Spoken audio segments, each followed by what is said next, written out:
This is the story of a man named Stanley. Stanley worked for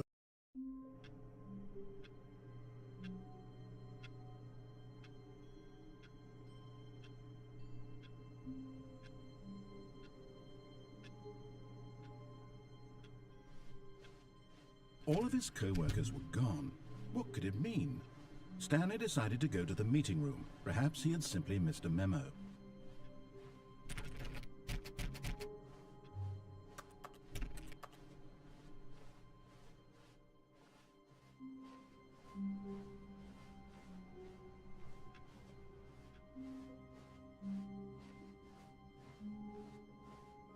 When Stanley came to a set of 2 open doors, he entered the door on his left. This was not the correct way to the meeting room, and Stanley knew it perfectly well. Perhaps he wanted to stop by the employee lounge first, just to admire it. Yes, truly a room worth admiring. It had really been worth the detour after all, just to spend a few moments here in this immaculate, beautifully constructed room. Stanley simply stood here, drinking it all in.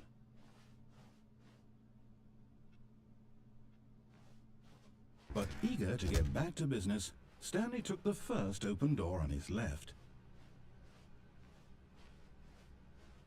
Stanley was so bad at following directions, it's incredible he wasn't fired years ago.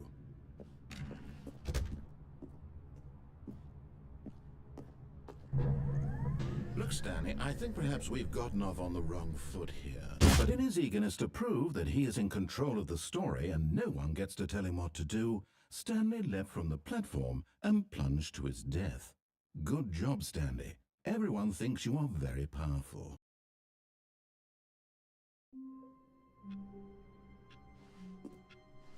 All of his co-workers were gone. What could it mean? Stanley decided to go to the meeting room. Perhaps he had simply missed a memo.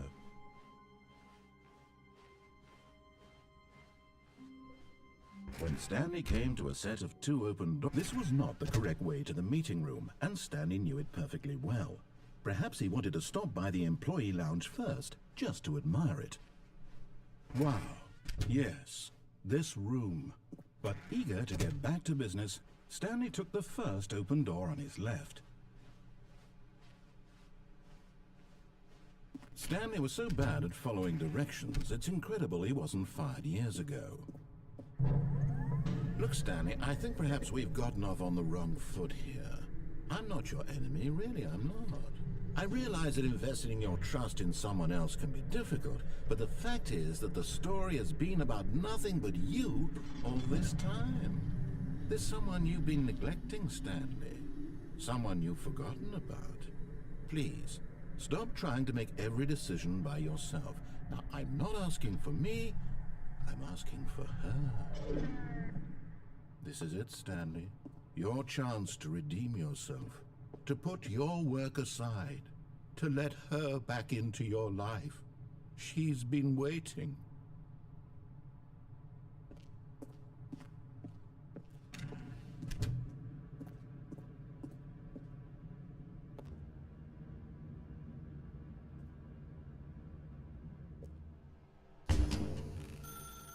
That's her, Stanley. You need to be the one to do this, to reach out to her. If you can truly place your faith in another, then pick up the phone.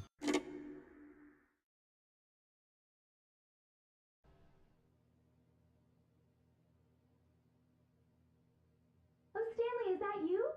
Hold on, sweetie. Sorry to keep you waiting. I'm just pulling the bread out of the oven. All right. Okay, there we go. All right, now, I want you to come in and tell me all about your day. Gotcha. Oh, come on. Did you actually think you had a loving wife who'd want to commit their life to you? I'm trying to make a point here, Stanley. I'm trying to get you to see something. Come inside. Let me show you what's really going on here.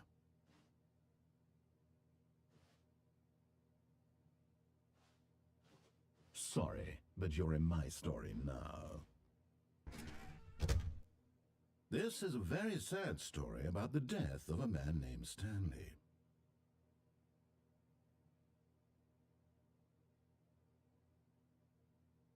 Stanley is quite a boring fellow.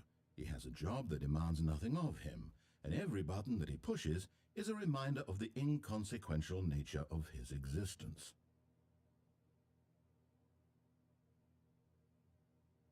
Look at him there, pushing buttons, doing exactly what he's told to do. Now he's pushing a button. Now he's eating lunch.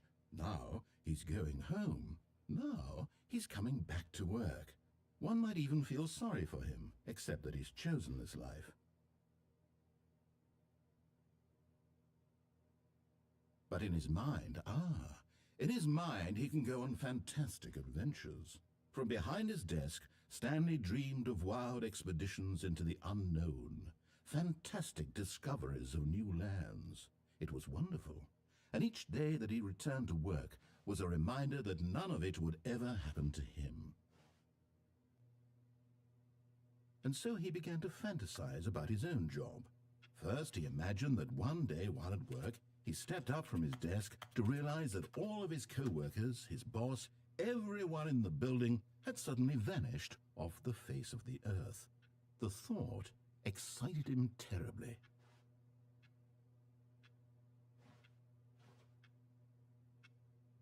So he went further.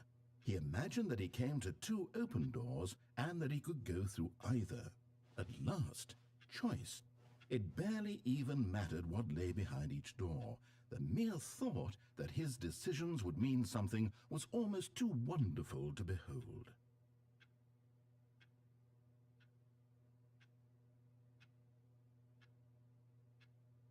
As he wandered through this fantasy world, he began to fill it with many possible paths and destinations. Down one path lay an enormous round room with monitors and mind controls. And down another was a yellow line that weaved in many directions. And down another was a game with a baby. And he called it the Stanley Parable. It was such a wonderful fantasy, and so in his head he relived it again, and then again, and again, over and over, wishing beyond hope that it would never end, that he might always feel this free. Surely there's an answer down some new path, mustn't there be? Perhaps if he played just one more time.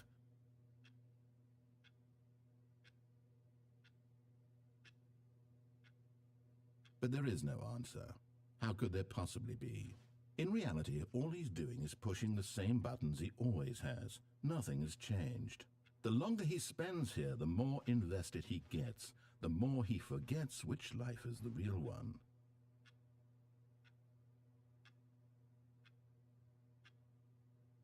And I'm trying to tell him this, that in this world he can never be anything but an observer, that as long as he remains here, he's slowly killing himself. But he won't listen to me. He won't stop. Here, watch this. Stanley, the next time the screen asks you to push a button, do not do it.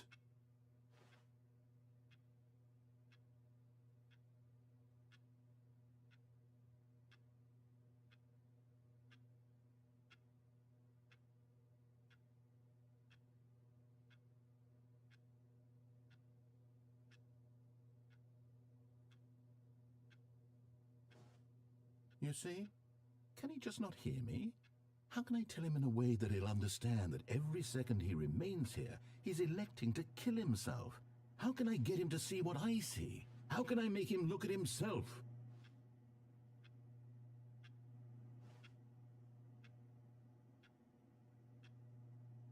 I suppose I can't, not in the way I want him to. But I don't make the rules. I simply play to my intended purpose, the same as Stanley. We're not so different, I suppose. I'll try once more to convey all this to him. I'm compelled to. I must. Perhaps, well, maybe this time he'll see. Maybe this time.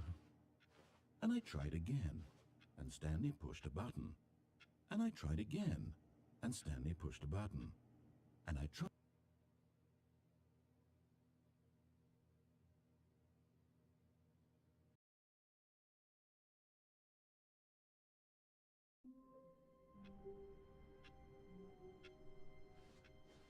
All of his co-workers were gone. What could it mean? Stanley decided to go to the meeting room. Perhaps he had simply missed a memo.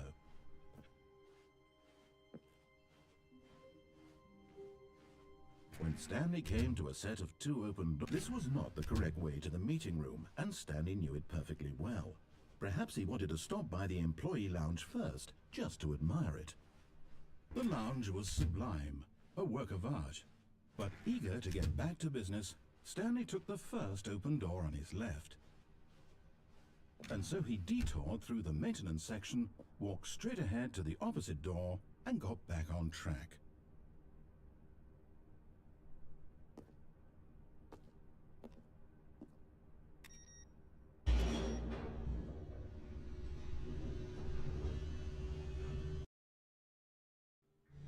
But Stanley didn't want to go back to the office. He wanted to wander about and get even further off track. So now in order to get back, he needed to go, from here it's, left. Oh, no, it's to the right, my mistake. No, not the right. Why would I have ever said it was to the right? What was I thinking? It's clearly... Oh dear, would you hold on for a minute, please? Now, let's see. We went down right, left, down, left, right. Yep, okay, yes. I've got it now. This story is absolutely, definitely this way.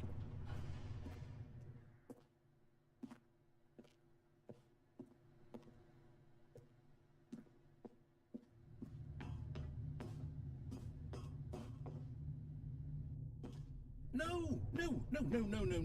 This isn't right at all. You're not supposed to be here yet. This is all a spoiler. Quick, Stanley, close your eyes. Okay. We just have to get back to, oh, who am I kidding? It's all rubbish now. The whole story completely unusable. How about, rather than waste my time trying to salvage this nonsense, we'll just restart the game from the beginning. And this time, suppose we don't wander so far off track, Okay, from the top. All of his co-workers were gone. What could it mean? Stanley decided to go to the meeting room. Perhaps he had simply missed a memo.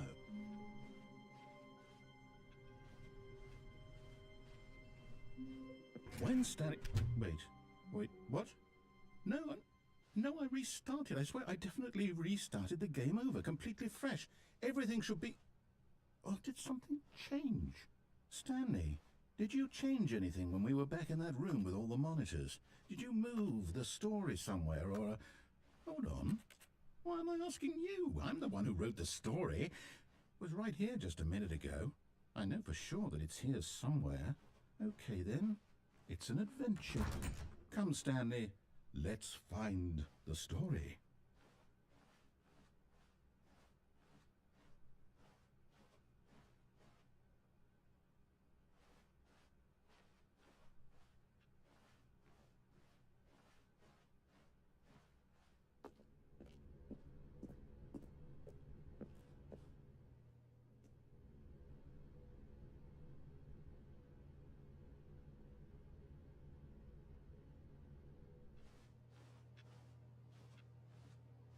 I'll say it.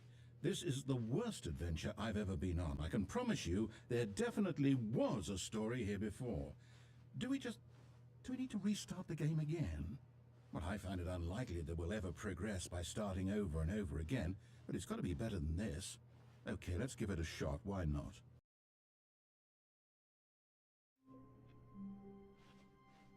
All of his co-workers were gone.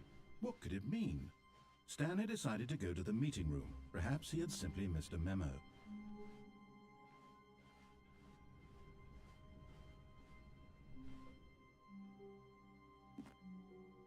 Okay, yep, it's worse. I might be remembering this wrong. It's possible the story is back where we just came from. Why don't we go back the other direction and see if we missed anything?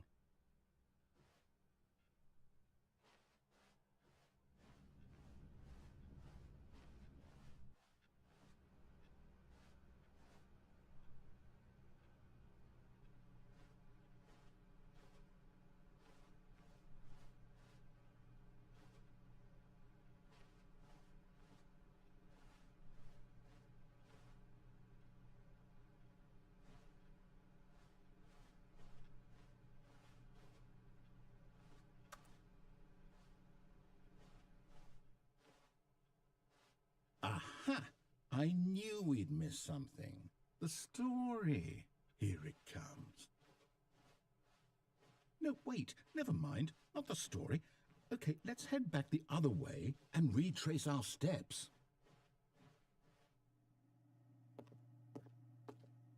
Now this...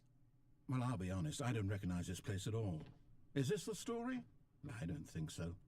I can't quite recall, but I believe my story took place in an office building. Is that correct? Do you remember, Stanley? Well, do you know what? Since I've completely forgotten what we were supposed to be doing, how about this? You win! Congratulations! I know you put in a lot of hard work, and it really paid off, so good job. Oh, no, I don't feel right about this at all. We both know you didn't put in any actual work for that win. Some people win fair and square, and this was not one of those situations. Okay, I'm getting weirded out by whatever this place is. I don't care what might happen this time. I have to restart. All right, I've got a solution. This time, to make sure we don't get lost, I've employed the help of the Stanley Parable Adventure Line. Just follow the line. How simple is that?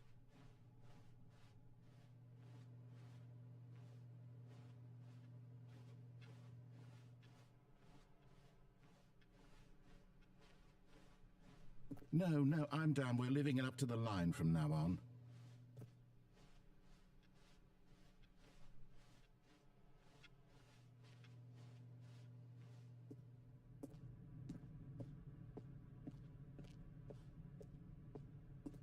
You see?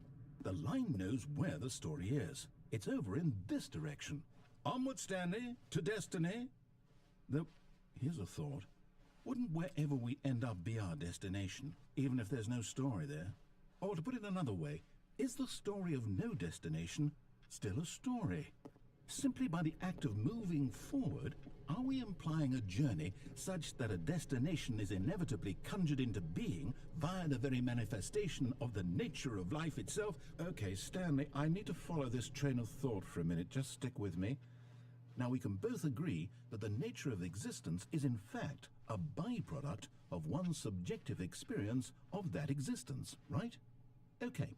Now, if my experience of your existence rests inside of your subjective experience of this office, is this office, in fact, the skeleton of my own relative experiential mental subjective construct? Whoa. Hang on. That got a bit weird back there. Well, I'd like to apologize. Not sure where I was going with all that. You know what? I think what we need right now is a bit of music to lighten the mood.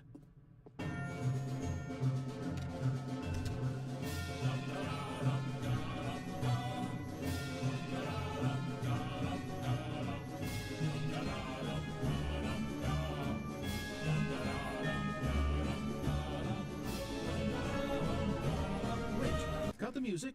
Go back and look at that fern. Stanley, this fern will be very important later in the story. Make sure you study it closely and remember it carefully. You won't want to miss anything.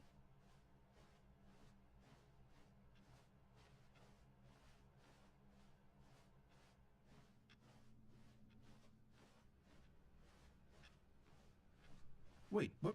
We're back at the office? No. Line, you do know we're looking for the Stanley Parable, right? The story? Is any of this ringing a bell?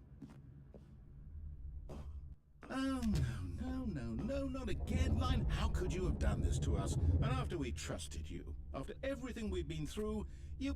Well, I can't take this anymore. To hell with it. Restart.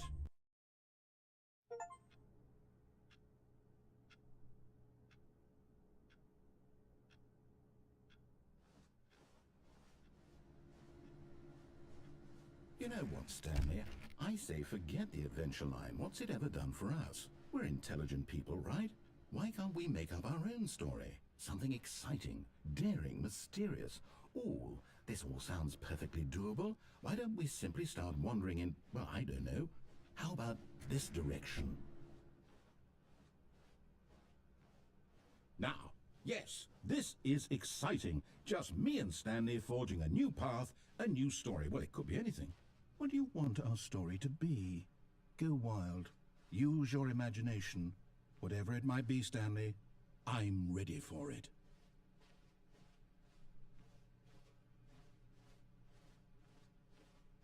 Oh, no, not you again. Stanley, I'd also like to veto the line from having any role in our awesome new story. No lines or monitor rooms. Just don't acknowledge it, and we should be fine.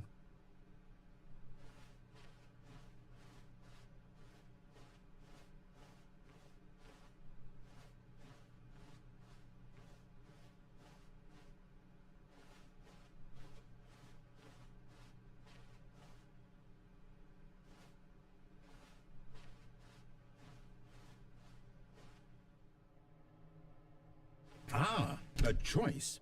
We get to make a decision. From here, the story is in our control. How important we mustn't squander the opportunity. In fact, I believe I need a minute to think here. Just walk in circles for a minute. Okay, so I know that each door has to lead somewhere, which means that somewhere, the place where we're trying to go, there must be a reverse door that leads here. And that in turn means that our destination corresponds with the counter-inverted reverse door's origin. So starting from the right, let us ask, will taking the right door lead us to where we're going? And since the answer is clearly yes, then by all accounts, the door on the right is the correct one. Another victory for logic. Come, Stanley, our destiny awaits.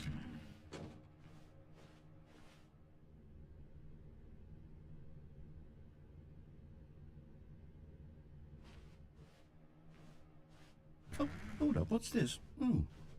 The confusion ending. You're telling me that's what this is? It's all one giant ending? And we're supposed to restart the game, what, eight times? That's really how all this goes? It's all determined? So now, according to the schedule, I restart again. Then what? Am I just supposed to forget? Well, what if I don't want to forget? My mind goes blank simply because it's written here on this thing, wall. Well, who consulted me? Why don't I get to decide? Why don't I get a say in all of this? Is it really? No, it can't be. I don't want it to be. I don't want the game to keep restarting. I don't want to forget what's going on. I don't want to be trapped like this. I won't restart the game. I won't do it. I won't do it. I won't do it. And the timer stopped? Does that mean, did we do it? Did we break the cycle? The, whatever it is that made this schedule? How would we even know? Will someone come for us?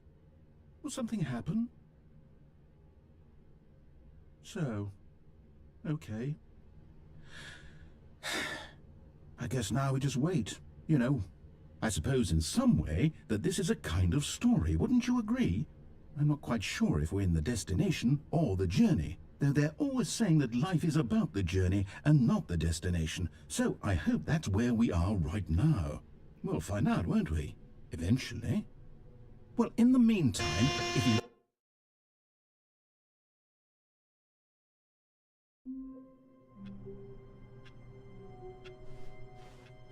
All of his co-workers were gone. What could it mean? Stanley decided to go to the meeting room. Perhaps he had simply missed a memo.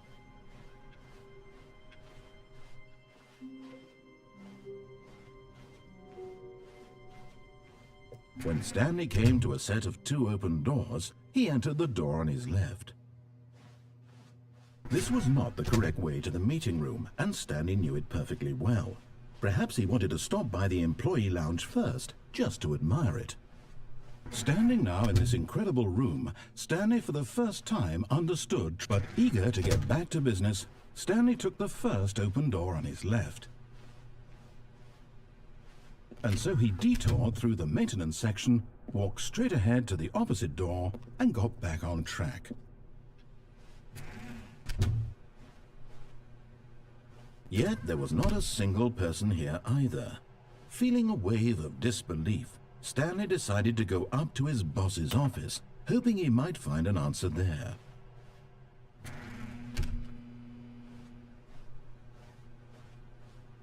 Coming to a staircase, Stanley walked upstairs to his boss's office.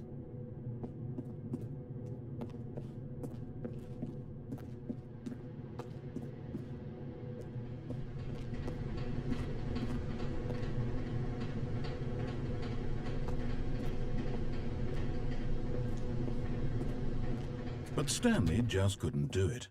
He considered the possibility of facing his boss. Admitting he had left his post during work hours, he might be fired for that.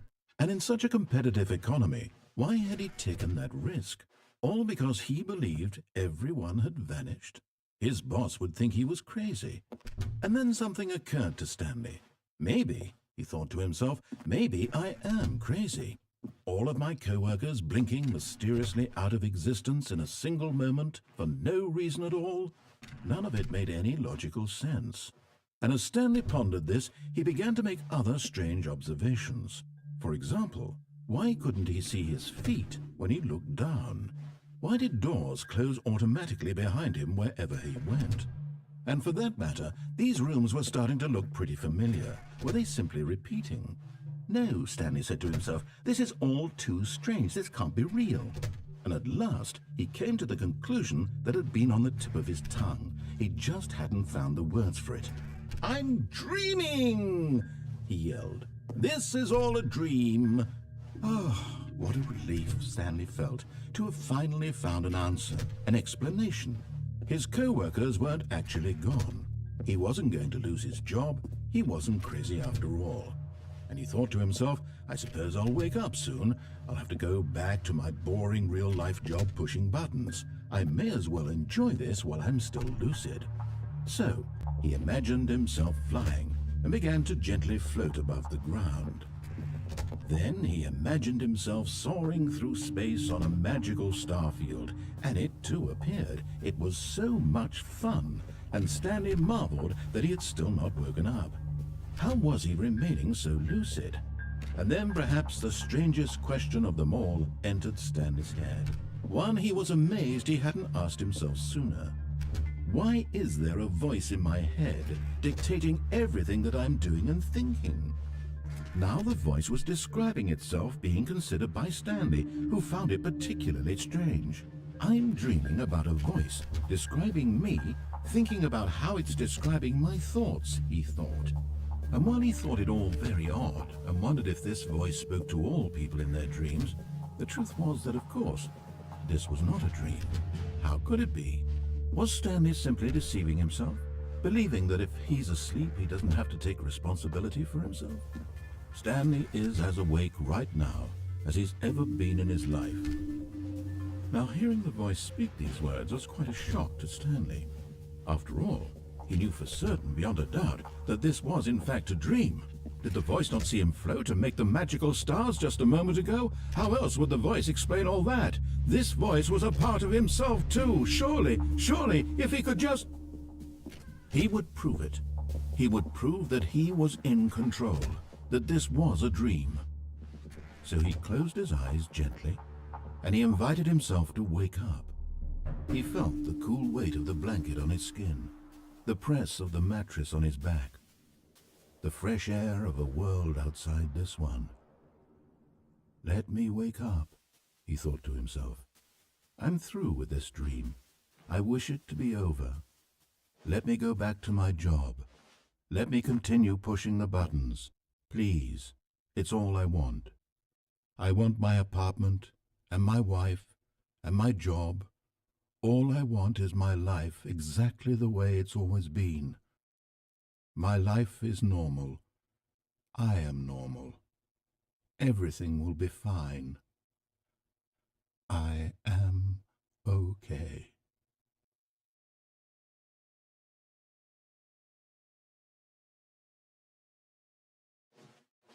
Stanley began screaming.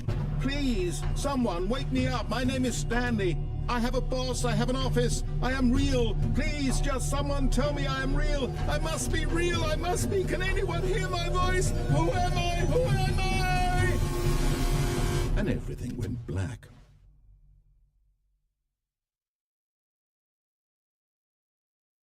This is the story of a woman named Mariella.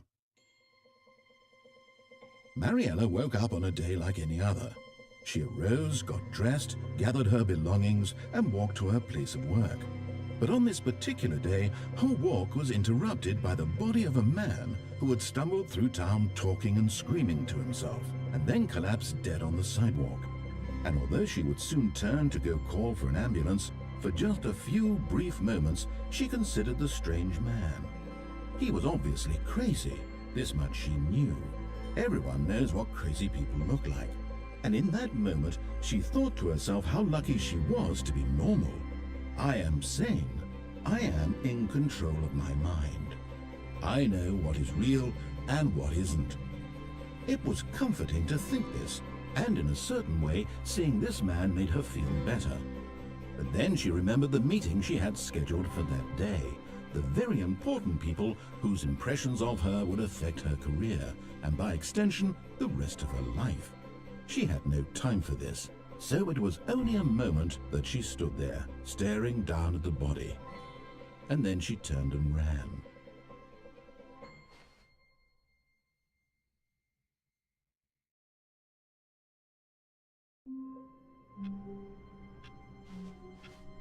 Already this was uncomfortable, and Stanley decided that as soon as he found a new space he felt safe in, that he would never leave it again in his life.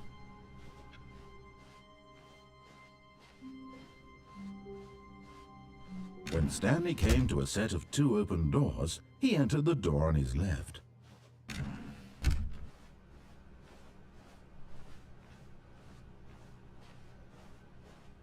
Yet there was not a single person here either.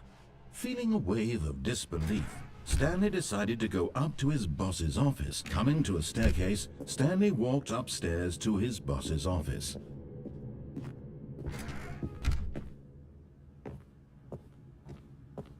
Stepping into his manager's office, Stanley was once again stunned to discover not an indication of any human life. Shocked, unraveled, Stanley wondered in disbelief who orchestrated this. What dark secret was being held from him? What he could not have known was that the keypad behind the boss's desk guarded the terrible truth that his boss had been keeping from him. And so the boss had assigned it an extra secret PIN number, 2845. But of course, Stanley couldn't possibly have known this. Yet incredibly, by simply pushing random buttons on the keypad, Stanley happened to input the correct code by sheer luck. Amazing. He stepped into the newly opened passageway.